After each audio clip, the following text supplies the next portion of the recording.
Assalamualaikum warahmatullahi wabarakatuh. Berjumpa lagi dengan Pak Trisno.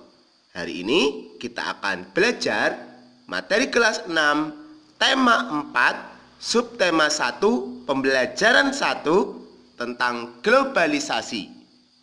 Kita masih fokus pada subtema 1, globalisasi di sekitarku. Bagaimana materinya? Mari kita bahas bersama-sama. Pada pembelajaran ini ada 3 muatan pelajaran, yaitu IPS, KD 3.3 atau 4.3, menganalisis posisi dan peran Indonesia dalam kerjasama di bidang ekonomi, politik, sosial, budaya, teknologi, dan pendidikan dalam lingkup ASEAN. Bahasa Indonesia KD 3.2 atau 4.2 menggali isi teks penjelasan atau eksplanasi ilmiah yang didengar dan dibaca. IPA KD 3.6 atau 4.6 menjelaskan cara menghasilkan, menyalurkan, dan menghemat energi listrik. Bagaimana materinya? Mari kita bahas satu persatu. Kerjasama negara anggota ASEAN dalam bidang sosial. Terlebih dahulu kita bahas tentang globalisasi. Globalisasi adalah proses masuknya ke ruang lingkup dunia atau proses mendunia.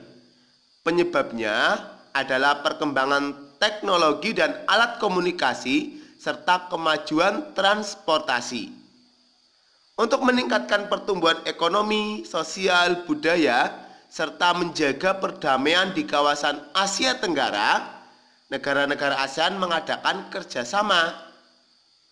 Kerjasama ini dipengaruhi oleh beberapa faktor. Yang pertama, sumber daya alam.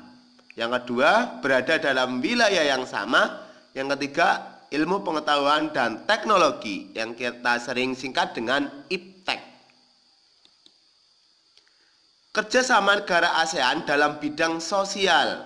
Yang pertama, penanggulangan bencana, misalkan memberikan penanganan darurat ketika terjadi bencana tsunami di Indonesia. Yang kedua, meningkatkan kesejahteraan sosial dalam pembangunan negara-negara ASEAN. Yang ketiga, melindungi hak-hak dan keadilan sosial penduduk negara ASEAN. Yang keempat, meningkatkan kualitas sarana kesehatan negara-negara ASEAN.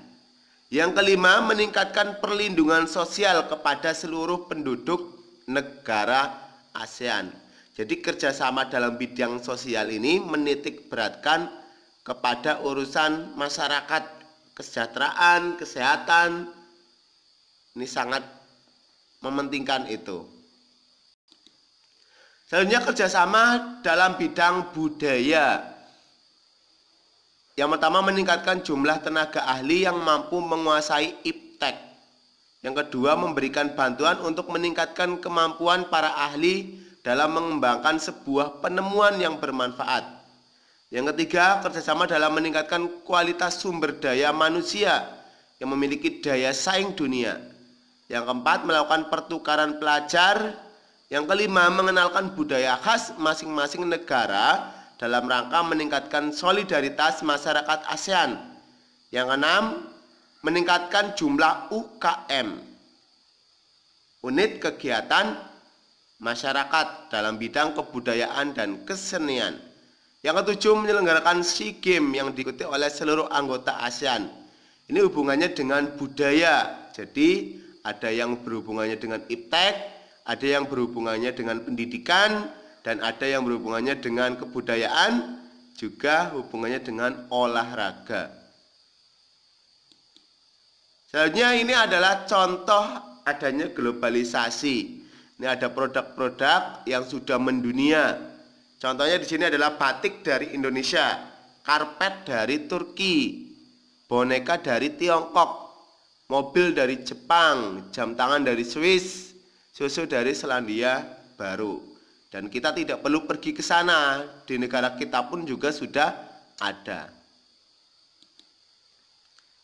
Globalisasi memungkinkan beragam produk dari negara lain dapat kita temui. Misalkan makanan dari negara lain, pizza, jam tangan, boneka. Produk Indonesia juga bisa ditemui di luar negeri, misalnya batik. Bagaimana peran Indonesia dalam kerjasama di bidang sosial budaya dengan negara ASEAN? Ya, untuk menjawabnya, kita bisa contohkan pada bacaan berikut ini. Hillary Clinton promosikan angklung ke dunia, padahal angklung adalah kesenian dari Indonesia.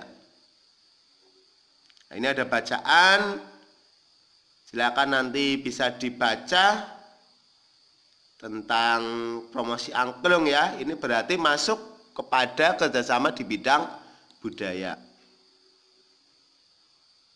Ya, ini dilaksanakan di mana ini?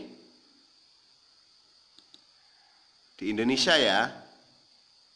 Di Indonesia, jadi Menteri Luar Negeri Hillary Clinton dari Amerika Serikat ini mempromosikan budaya Indonesia.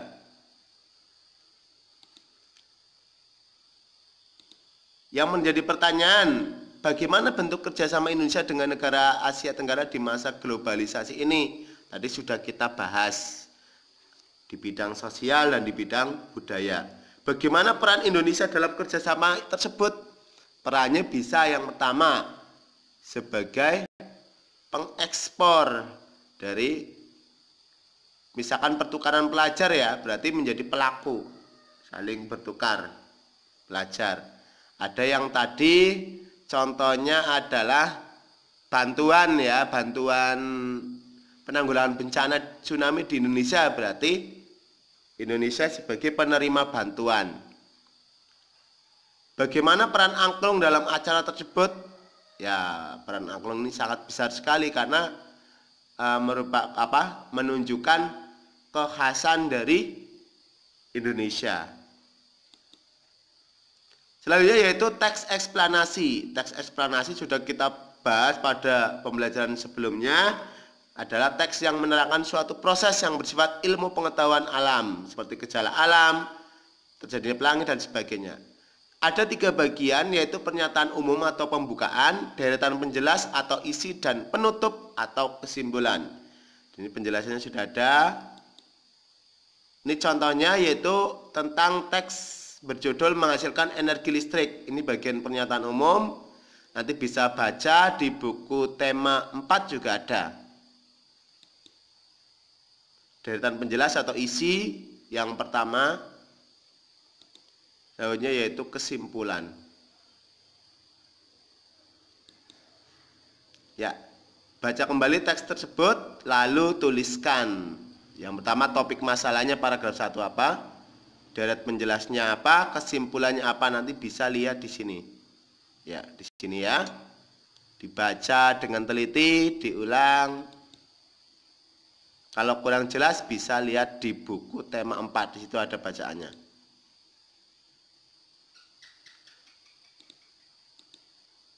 Baik, lanjut yaitu proses menghasilkan energi listrik. Ya, tahukah kamu listrik mempunyai peranan penting di era globalisasi? Bagaimana produksi listrik? Kita lihat prosesnya. Ini ada gambar pakai PLTA, pembangkit listrik tenaga air. Kita cermati. Di buku tema juga sudah ada. Ini prosesnya seperti ini. Yang pertama yaitu air dari waduk masuk melalui pintu. Yang kedua diatur oleh katup pengaman. Air kemudian masuk ke tangki pengaman tekanan. Air di dalam pipa pesat mengalir dan mengarahkan ke turbin. Melalui katup pengatur tekanan mendapatkan tekanan energi yang besar. Energi potensial kemudian menggerakkan turbin. Energi gerak tersebut kemudian diubah menjadi listrik oleh generator. Energi listrik dari generator kemudian diatur kapasitas tegangannya dan dialirkan oleh transformer. Energi listrik kemudian dibagikan ke konsumen oleh saluran transmisi. Ya, ini bahasanya cukup rumit. Kalau kita cermati dengan bahasa yang lebih sederhana, yaitu air ini akan masuk ke pipa ini ya. Ke pipa, lalu nanti masuk ke sini, terus nanti di sini fungsi utamanya sebetulnya adalah memutar turbin ini yang nomor 8, generator raksasa. Ketika turbin berputar, maka akan menghasilkan arus listrik. Nanti masuk ke atas ini, ke nomor 9. Arus listriknya nanti distabilkan di sini, terus di gardu listrik ya, nanti akan disalurkan oleh tower ini nomor 10, nanti akan masuk ke rumah-rumah penduduk. Jadi fungsinya air di sini adalah memutar turbin. Makanya ini ada pengaturnya nomor 3 supaya tekanannya lebih kencang. Semakin berputarnya cepat turbinnya, maka listrik yang akan dihasilkan semakin banyak. Makanya tidak heran kalau pada saat musim kemarau kenapa sering mati lampu, ya karena suplai listriknya berkurang, kan debit airnya kecil. Lanjut, komponen utama pada pembangkit listrik adalah turbin atau dinamo. Ini yang tadi sudah dijelaskan. Nah, ini yang sederhana. Pembangkit listrik tenaga air mikrohidro. Ini ya, ini kincirnya sederhana. Kincir nanti akan berputar karena dihubungkan dengan turbin, maka turbinnya juga akan berputar. Dinamonya berputar menghasilkan listrik. Listrik disalurkan ke sini perumahan. Ini sederhananya.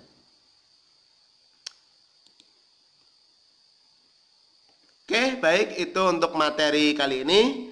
Jangan lupa yang belum klik subscribe, segera klik tombol subscribe-nya, like dan share ke teman-teman untuk berbagi manfaat kepada orang lain. Sampai berjumpa lagi. Wassalamualaikum warahmatullahi wabarakatuh.